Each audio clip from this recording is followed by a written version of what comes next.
Assalamualaikum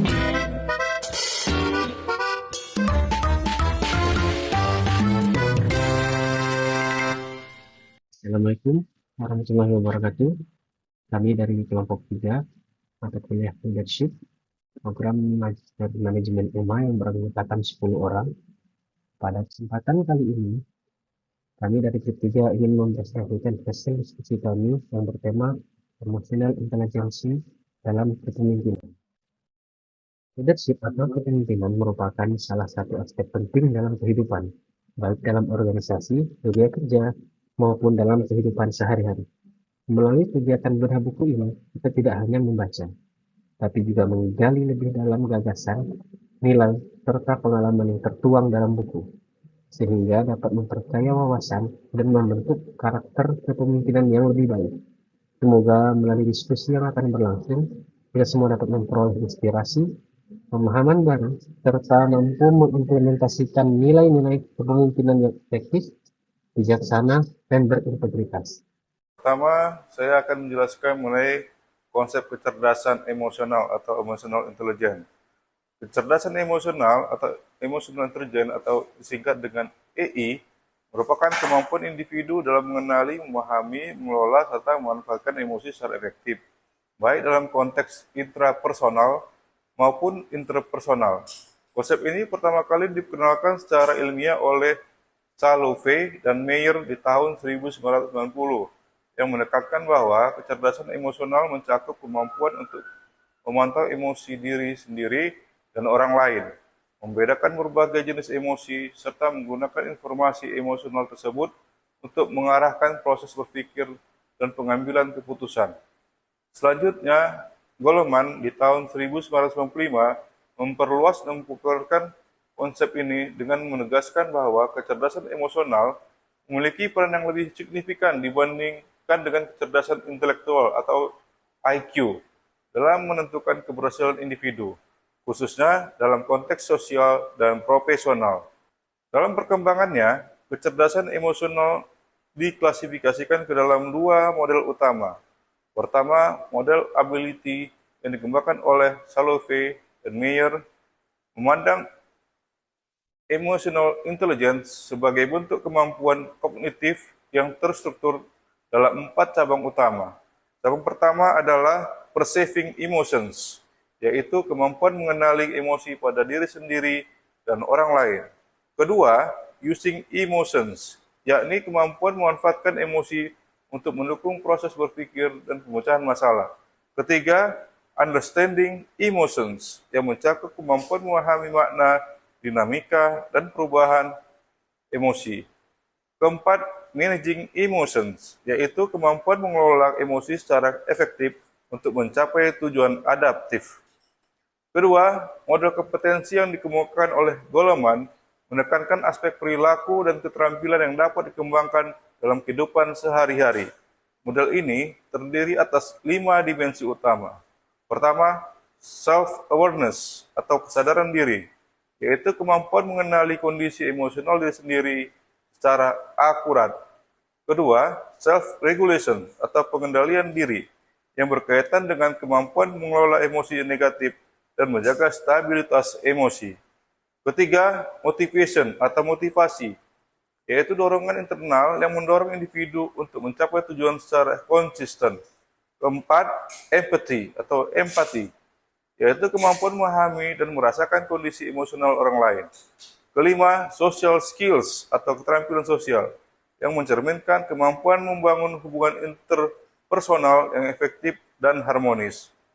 Secara keseluruhan, kecerdasan emosional merupakan kompetensi multidimensional yang tidak hanya berkaitan dengan pengelolaan emosi pribadi, tetapi juga mencakup kemampuan sosial yang krusial dalam interaksi manusia. Integrasi antara kemampuan kognitif dan aspek perilaku dalam emotional intelligence menjadikannya sebagai faktor kunci dalam meningkatkan kinerja, kepemimpinan, serta kualitas hubungan interpersonal. Dengan demikian, pengembangan kecerdasan emosional menjadi relevan dalam berbagai konteks, termasuk pendidikan, organisasi, dan kehidupan sosial secara luas. Kecerdasan emosional dalam kepemimpinan. Menurut Goleman, pemimpin yang efektif memiliki tingkat kecerdasan emosional yang tinggi dibanding rata-rata individu.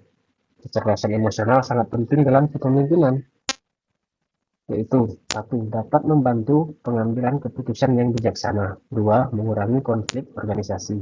3. Meningkatkan kualitas komunikasi. Serta 4. Dapat meningkatkan kepuasan kerja. Selanjutnya, manfaat kecerdasan emosional dalam organisasi yaitu meliputi 1. Dapat meningkatkan kinerja tim, membangun budaya kerja yang positif, mengurangi stres kerja, meningkatkan loyalitas karyawan, serta meningkatkan kualitas pelayanan publik. Dapat terlihat perbandingan aspek IQ dan EQ. Fokus IQ pada kemampuan kognitif, sedangkan EQ terhadap kemampuan emosional. Sifat IQ relatif stabil, namun EQ dapat dikembangkan. Peran EQ berada pada analisa dan logika, sedangkan EQ terhadap hubungan dan kepemimpinan. Dalam konteks organisasi modern, keseimbangan IQ dan EQ sangat dibutuhkan. Dalam kepemimpinan modern, kecerdasan emosional menjadi salah satu kompetensi utama yang menentukan keberhasilan organisasi, terutama dalam era globalisasi dan dinamika perubahan. Kemudian saya akan menjelaskan tentang pengaruh emotional intelligence terhadap gaya kepemimpinan. Konsep ini dikembangkan oleh Peter Salovey dan John D. Mayer yang mendefinisikan emotional intelligence sebagai kemampuan mengenali, memahami, dan mengelola emosi diri serta orang lain. Daniel Goleman menyatakan bahwa kecerdasan emosional merupakan faktor kunci keberhasilan kepemimpinan karena berkaitan langsung dengan kemampuan memotivasi, membangun hubungan, dan mengelola konflik. Menurut Daniel Goleman, terdapat 5 pilar utama yang mempengaruhi efektivitas seorang pemimpin. Yang pertama, self-awareness atau kesadaran diri adalah mengenali emosi, kekuatan, kelemahan, dan nilai diri. Perspektif EQ memahami penyebab emosi dan mengontrol reaksi. Perspektif IQ, metakognisi atau sadar akan cara berpikir dan pengambilan keputusan secara rasional. Manfaatnya adalah yang pertama, pemimpin menjadi lebih reflektif dan objektif dalam mengelola potensi diri. Kemudian yang kedua adalah self-regulation atau pengaturan diri, adalah mengendalikan impuls pemikiran, perilaku agar tetap sesuai tujuan. Perspektif EQ yaitu mengelola emosi negatif, marah atau cemas, dan tetap positif di bawah tekanan. Perspektif IQ, perencanaan, tindakan logis, dan tidak tergesa-gesa dalam mengambil keputusan. Manfaatnya adalah membangun kedisiplinan dan stabilitas emosional dalam situasi krisis. Menurut Daniel Goleman, ada beberapa pilar utama yang mempengaruhi efektivitas seorang pemimpin. Antara lain ialah motivasi. Motivasi adalah dorongan untuk mencapai tujuan. Ada 2 perspektif, yaitu perspektif emotional quotient, optimis, semangat berprestasi, dan ketahanan menghadapi tekanan. Sedangkan perspektif intelligence equation-nya, perencanaan dan strategi logis. Dampaknya itu produktivitas tinggi dan konsisten dalam bekerja. Selanjutnya ada empati. Empati ialah kemampuan memahami perasaan orang lain. Perspektif emotional quotient-nya, kepedulian dan sensitivitas sosial. Sedangkan perspektif intelligence quotient-nya yaitu memahami situasi sosial secara logis yang berdampak terhadap hubungan kerja harmonis dan kepemimpinan lebih humanis. Yang terakhir ialah social skill atau keterampilan sosial, di mana kemampuan komunikasi, kerjasama, dan manajemen. Perspektif emotional quotient-nya yaitu relasi positif, sedangkan perspektif intelligence quotient-nya yaitu strategi interaksi. Maka berdampak terhadap kolaborasi meningkat dan lingkungan kerja menjadi kondusif. Seorang pemimpin harus dapat memotivasi dan mengelola konflik dari interaksi lingkungan yang dipimpinnya. Emotional intelligence atau kecerdasan emosional seorang pemimpin mempengaruhi gaya kepemimpinannya. Tingkat kecerdasan, ketekunan, percaya diri, ambisi, kejujuran, motivasi, serta tanggung jawab cerminan dari kecerdasan emosional. Dari emotional intelligence ini gaya kepemimpinan seorang pemimpin tercermin, baik itu otoriter mengatur dengan komunikasi satu arah, demokrasi, gaya kepemimpinan yang melibatkan semua orang terkait, kebebasan atau laissez-faire, memberi ruang bawahan untuk berkreasi atau berinovasi sendiri, transformasional di mana pemimpin turut memotivasi tim untuk merubah mindset, Jadi tidak hanya menyuruh kerja yang telah ditentukan, kemudian transaksional di mana selalu ada reward dan punishment, serta gaya kepemimpinan situasional, yaitu menggabungkan atau memilih gaya kepemimpinan sesuai keadaan. Sebagai pemimpin, haruslah mampu dengan baik mengelola emosinya dan menggunakan pikirannya untuk menyelesaikan masalah. Seorang pemimpin harus memiliki self-awareness, mampu memotivasi bawahan, memiliki empati, dan mampu berkomunikasi dengan baik. Organisasi modern menuntut organisasi dapat selalu beradaptasi dengan perubahan. Pemimpin yang memiliki kecerdasan emosional yang baik tentunya dapat membawa organisasi beserta sumber daya yang dimiliki menyesuaikan terhadap perubahan lingkungan yang mempengaruhi organisasi itu, seperti teknologi, sumber daya manusia, dan regulasi. Empati dan manajemen konflik dalam organisasi. Empati adalah kemampuan memahami dan merasakan keadaan emosional orang lain serta meresponnya secara tepat. Menurut Daniel Goleman, empati merupakan salah satu dimensi utama kecerdasan emosional yang memungkinkan seseorang memahami perspektif dan perasaan orang lain. Jenis-jenis empati. Secara umum, empati dibagi menjadi 3. Yang pertama, kognitif empati, yaitu kemampuan memahami perspektif orang lain secara rasional.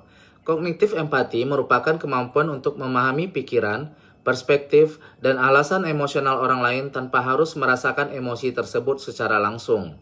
Kognitif empati lebih menekankan pada aspek pemahaman intelektual terhadap kondisi psikologis orang lain dibandingkan keterlibatan emosional yang mendalam. Yang kedua adalah emosional empati, yaitu kemampuan merasakan emosi yang dialami oleh orang lain. Emosional empati merupakan kemampuan individu untuk merasakan dan memahami emosi orang lain secara langsung, seolah-olah berada pada posisi orang tersebut. Compassionate empathy atau empati somatik merupakan tingkat tertinggi dari empati di mana seseorang dapat memahami, merasakan, dan bertindak nyata untuk mengurangi penderitaan orang lain.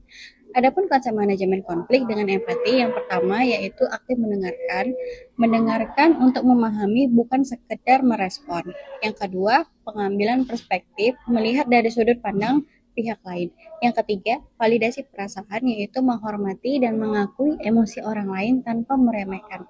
Yang terakhir adalah respon proaktif, menggunakan compassionate empathy untuk menawarkan solusi yang membantu kedua belah pihak. Adapun contoh dari compassionate empathy yaitu ketika rekan kerja kita memiliki beban kerja yang tinggi, kita dapat menawarkan bantuan untuk mengurangi penderitaan teman kita tersebut. Konflik menurut Thomas Kilmann, yang pertama competing ataupun kompetisi. Gaya penyelesaian konflik yang berorientasi pada pencapaian kepentingan diri secara tegas dan dominan. Pendekatan ini efektif dalam situasi yang menuntut keputusan cepat dan strategis, namun berpotensi menimbulkan konflik lanjutan jika digunakan secara berlebihan. Adapun contohnya, yaitu seorang manajer langsung menentukan target kerja tim tanpa diskusi karena deadline sudah sangat dekat. Yang kedua, collaborating, yaitu kolaborasi. Gaya konflik yang menekankan kerjasama antar pihak untuk mencapai solusi yang saling menguntungkan, win-win. Pendekatan ini ditandai oleh tingkat asertivitas dan kerjasama yang tinggi serta efektif dalam menghasilkan keputusan berkualitas dan menjaga hubungan jangka panjang. Adapun contohnya, tim pemasaran dan tim produksi berdiskusi bersama untuk menentukan jadwal peluncuran produk yang sesuai bagi kedua tim. Yang ketiga, compromising, yaitu kompromi. Gaya konflik yang mengedepankan pencarian jalan tengah melalui pengorbanan sebagai kepentingan masing-masing pihak. Pendekatan ini efektif dalam situasi dengan keterbatasan waktu atau keseimbangan kekuatan, meskipun tidak selalu menghasilkan solusi yang optimal. Adapun contohnya, dua karyawan ingin menggunakan ruang meeting di waktu yang sama, lalu sepakat membagi waktu penggunaan secara bergantian. Yang keempat itu adalah point avoiding atau menghindar, yang mana gaya manajemen konflik yang ditandai dengan sikap menghindari masalah, menunda pembahasan konflik, atau tidak terlibat secara langsung dalam penyelesaian tertentu. Pendekatan avoiding ini dapat bermanfaat dalam situasi tertentu, misalnya ketika konflik bersifat emosional, penyelesaian belum memungkinkan, atau ketika waktu yang diperlukan untuk mengumpulkan informasi lebih lengkap Namun jika digunakan secara berlebihan, gaya menghindar dapat menyebabkan masalah tidak terselesaikan, menumpuknya konflik, dan menurunkan aktivitas komunikasi dalam organisasi. Yang kelima itu accommodating atau akomodasi, adalah gaya manajemen konflik yang ditandai dengan sikap mengutamakan kepentingan pihak lain dibandingkan kepentingan diri sendiri untuk menjaga hubungan sosial dan menghindari konflik berkepanjangan. Pendekatan ini sering digunakan ketika seseorang lebih mementingkan keharmonisan hubungan daripada mementingkan konflik. Di mana pendekatan akomodasi ini biasanya digunakan suatu ketika masalah yang dihadapi dianggap tidak perlu bagi diri sendiri. Ketika menjaga hubungan jangka panjang lebih diprioritaskan, atau ketika salah satu pihak memiliki posisi yang lebih kuat. Namun, jika digunakan secara berlebihan, gaya akomodasi ini lebih dapat menyebabkan individu merasa tertekan, sehingga percaya diri atau mengorbankan kepentingan pribadi secara terus-menerus. Hubungan empati dan manajemen konflik. Yang pertama ada membantu memahami sudut pandang pihak lain. Maksudnya empati membantu kita melihat masalah dari perspektif orang lain, bukan hanya dari sudut pandang diri sendiri. Di dalam konflik, kita sering melihat masing-masing pihak merasa paling benar dan sulit menerima pendapat orang lain. Empati berperan untuk mengurangi sikap egois, karena dengan empati kita bisa memahami bahwa setiap orang memiliki perspektif dan alasan yang berbeda. Yang kedua ada mengurangi kesalahpahaman. Konflik sering terjadi bukan karena masalah yang besar, tetapi karena miskomunikasi. Empati berperan mendorong kita untuk tidak langsung menyimpulkan, tapi melakukan klarifikasi terlebih dahulu untuk menghindari asumsi negatif sehingga konflik tidak mudah besar. Yang ketiga, meningkatkan komunitas terbuka. Empati menciptakan rasa aman atau tidak dihakimi ketika seseorang merasa didengarkan dan dipahami, jadi tidak takut untuk berbicara. Empati mendorong kejujuran dalam menyampaikan pendapat dan mengurangi sikap defensif, sehingga komunikasi jadi lebih terbuka dan efektif. Yang keempat ada mendorong solusi kolaboratif. Empati membantu menggeser pola pikir kita dari siapa yang benar dan siapa yang salah, menjadi bagaimana kita menyelesaikan masalah bersama.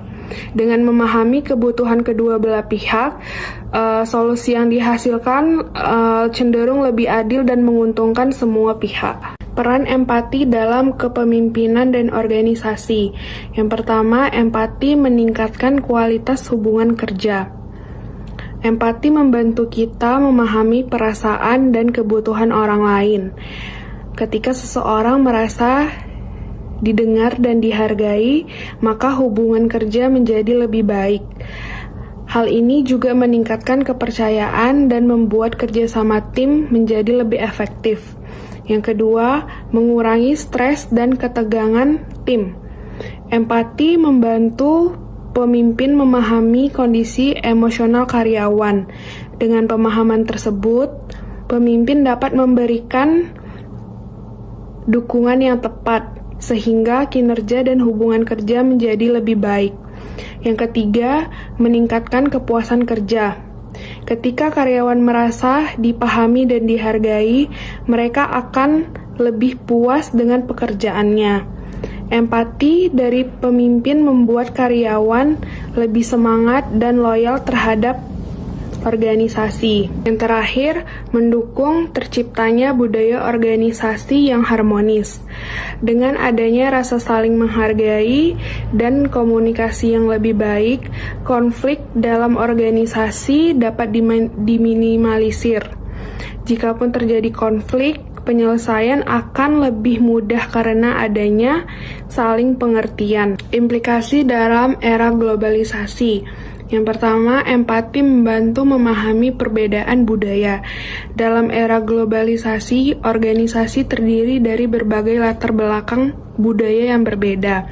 Empati membantu kita memahami nilai, kebiasaan, dan cara berpikir orang lain yang mungkin berbeda dengan kita. Dengan begitu, kita tidak mudah menghakimi dan lebih menghargai perbedaan tersebut. Yang kedua, mengurangi konflik lintas generasi. Dalam organisasi, sering terdapat perbedaan antar generasi, seperti cara kerja, pola pikir, dan gaya komunikasi. Empati membantu kita memahami perbedaan tersebut, sehingga tidak terjadi kesalahpahaman atau konflik. Dengan empati, kita bisa saling menyesuaikan dan bekerja sama dengan lebih baik. Yang ketiga, meningkatkan efektivitas komunikasi global. Dalam komunikasi global, sering terjadi perbedaan bahasa, budaya, dan cara penyampaian pesan. Empati membantu kita lebih peka terhadap cara orang lain berkomunikasi, sehingga pesan dapat disampaikan dan diterima dengan lebih baik. Hal ini membuat komunikasi menjadi lebih efektif. Yang keempat, mendukung terciptanya lingkungan kerja inklusif. Empati membantu menciptakan lingkungan kinerja yang inklusif, di mana setiap individu merasa dihargai tanpa memandang perbedaan latar belakang. Dengan lingkungan yang inklusif, karyawan merasa lebih nyaman, percaya diri, dan termotivasi untuk berkontribusi. Sekian pembahasan yang dapat disampaikan oleh kelompok kami mengenai bedah buku bab 6 dengan judul Emotional Intelligence dalam Kepemimpinan. Semoga materi yang kami sampaikan dapat memberikan pemahaman yang lebih baik. Kami menyadari bahwa dalam penyampaian ini masih terdapat kekurangan karena kami juga masih dalam proses belajar. Oleh karena itu, kami memohon maaf atas segala kekurangan tersebut. Terima kasih atas perhatian Anda dan terima kasih juga telah menonton video ini sampai akhir.